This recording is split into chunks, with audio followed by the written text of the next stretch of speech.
So hello Beezie, hello John. Well, before we start, let me take some time to thank you again for being here, for accepting our invitation. I know that you prefer being with your horses than in front of a microphone, so thank you very much. So you guys met in the 80s and built your first farm together in 1998, is that right? First farm together? Yeah. No, sooner, like... No, we moved in 1988. Yeah? Yeah. That's it. Okay. We got married in 1998. Yeah. That's right. You got married. At this time, Beezie, you were already debuting at Grand Prix level. And you're now one of the most successful American and world riders of the last decades. You have represented the United States in numerous competitions and show jumping and championships. You were the first woman rider to pass the $1 million mark in earnings in show jumping. So I will not list all the titles and victories you earned in your career, but I shall take a minute to mention some of the most significant achievements you had. You've had 1987, you participated to your very first World Cup final in Paris. 1997, you win the USA National Championships and are awarded the Rider of the Year title.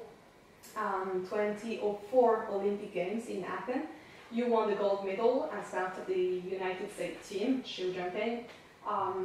The next Olympics, Beijing 2008, you got the team gold medal plus the bronze medal in the individual. A couple of years later, at the World Equestrian Games in Caen 2014, you earned 2 medals, bronze, both in team and individual aboard Cortes. Rio 2016, and the list keeps going. Olympics, you won team silver, and April 2018, and we were there, you became the Longines FIA World Cup champion, riding Wellington. John, you've been managing the business, the bond, supporting Beezie all through this journey, and if we had to describe the journey, we could use breathtaking, I guess. So my first question would be this one. How has all of this started? Well, can I add something? Yeah, sure. Because I think one of the best weeks we ever had in show jumping was the World Championships in Aachen with Authentic, and I think it was team silver and individual silver. You left that one out, but that was and I only mention it because it was just a great week where everything went beautifully, except for the last fence in the individual in the jump off, but that didn't even matter. The week was so good, it didn't make any difference. But the list is not exhaustive. I couldn't. But that was one of the real highlights for us. That's right. That was one of the real highlights for us. What was the beginning of everything? Because it's such an incredible journey. I mean, I guess the beginning was I grew up with horses. My parents had horses when I was born. And I grew up going to the stable every day with them, and so horses were kind of like, not really a pet like a dog, but I was very comfortable being around them, and my parents gave me a great start from my beginning of my riding career, and I've kind of had to work my way into what I had wanted to do. I took care of my own horse, and we did it as a family together. My brother rode as well, and so did both my parents, and we kind of went to shows together and took care of our own horses, and always had a trainer though, so they were very good about that. They didn't want to teach their own child. So I did have plenty of mentors along the way, and I guess I got a really good opportunity when I did go to school for 2 years, college, and then Katie Prudent offered me a job as a working student, and I took that instead of going on to 2 more years in university. I was accepted to the University of Charlottesville in Virginia, and I opted not to go there. So I think that was kind of the turning point in my career when I decided this was going to be my career. John, were you born in an equestrian family?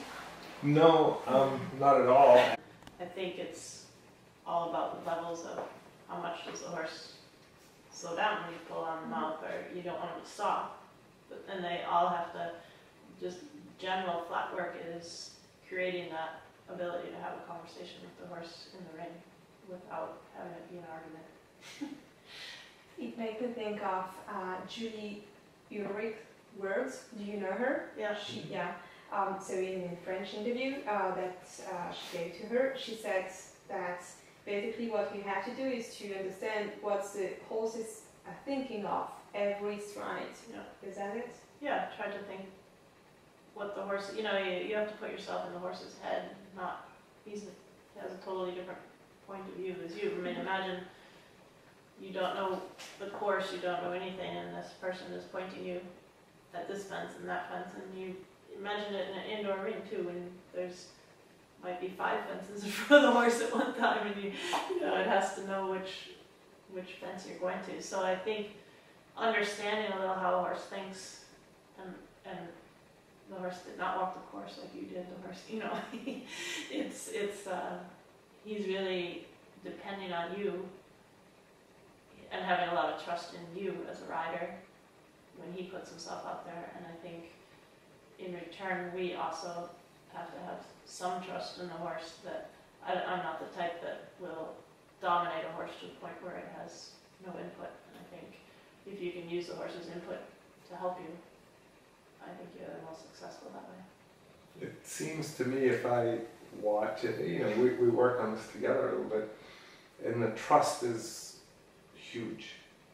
But the correlation between basic flat work and basic position is kind of simple. If you've ever seen these, rally drivers, the driver's driving and there's a navigator telling. The navigator is not a backseat driver, right? They have a vocabulary and a communication that gives only the information that's really important. And that's what the rider has to do through their position and trusting the horse. Because if you've ever had a backseat driver, it's somebody telling you everything to do when you drive. You lose your concentration completely. And show jumping is very much a concentration sport for the horses. So the position is the vocabulary with the horse. And one of the things we tell our riders sometimes is try not to be a rider with Tourette's. You know Tourette's syndrome? So if your position is not correct, that would be the same as a poor person with Tourette's doing a radio interview. The horse is listening to you with all of their senses. The rider's balance, the rider's use of aids, the rider's... So if the position is not correct, it's the same as somebody trying to say poetry with a bad vocabulary, or me trying to do this interview in French. It's really difficult. Okay, let's jump into another topic. Beezie, back in 2004, you were the first female rider to reach to the top 3 world ranking. Have you, at some point in your career, had the feeling that being a woman was an obstacle to your evolution? Was a what? An obstacle. No, actually never. Maybe because I grew up in the United States, there's more girls actually riding than guys when you're riding ponies and equitation and things like that. So really, if there was a boy riding, he was kind of the outcast. But I think it's developing more boys are doing it now. But I think once you get to the jumper ranks, and particularly the international ranks, there's probably more guys than girls. But like I said, with the training that I had and the growing up in the United States, I never really thought about it until I went to Europe and people would interview me about being a woman rider. Yeah, I guess. But if I keep going that road, there's another topic, but we talk about it with both male and female riders, is the balance between personal life and sports, which can be very complicated. We know how time-consuming is a sport, like you have to go at shows, different shows every week or so. It's sometimes 52 weeks showing or 51 weeks showing a year. So how did you manage to find the right balance in your life? And is this a question that you both had to address at some point in your life and in your marriage also? Yeah, I mean, honestly, I think we have sacrificed family a little bit. I mean, we didn't have children, and we probably would have loved to spend more time with the rest of our family at times as well, but it's, you kind of make that, a little bit that choice of, well, I'm going to do what I can to be as good as I can at this, if that's what I'm going to do. And that became important to us. I think we're both kind of driven people. Yeah. You know, somebody's asked us the question, it must be very difficult to be married and work together for all these years. And Beezie had a great answer. He said, if we weren't in the same business, we'd never see each other. So I'd never be home. Yeah. So we got pretty lucky with that we have mutual goals. And I'm not sure if there's anybody in the world that can say they don't have any regrets about some of the things some of the decisions they've made.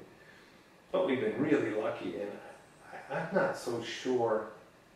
You know, sometimes I don't envy people that have a lot of choices. You know, I say sometimes to people, I would have failed at almost everything I did successfully had I had a choice, because I would have given up at the wrong time. So I think like our background and our start and our passion for the sport and everything really made it that we didn't have so many choices that we thought we had. Maybe outside it looked like we had choices, but for what we wanted to do, there were not a lot of choices. We just kind of kept going, trying to do the best we could, I guess. Yeah, we put all our money that we had in, you know, we win a little money and we go to the next show. There was not a lot of questions, and there still aren't. Like, you know, right now, we've had, you know, things are not so bad, but we're just excited about going to the next thing all the time. It's not like we're saying, oh, should we plan this and do that? I think we mostly follow our passion.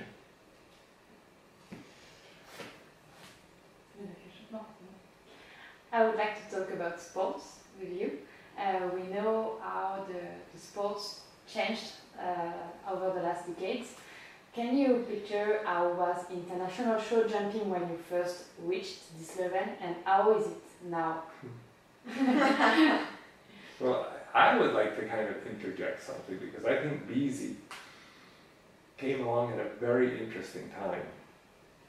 You know, before, when we started at this level, I started a little before Beezie because I was working for Katie and my experience with George, and I was a groom. So my position was quite low, but I was exposed to a very high level of jumping. So, and that was a really big transition time, because the Americans, we had 99% American thoroughbreds.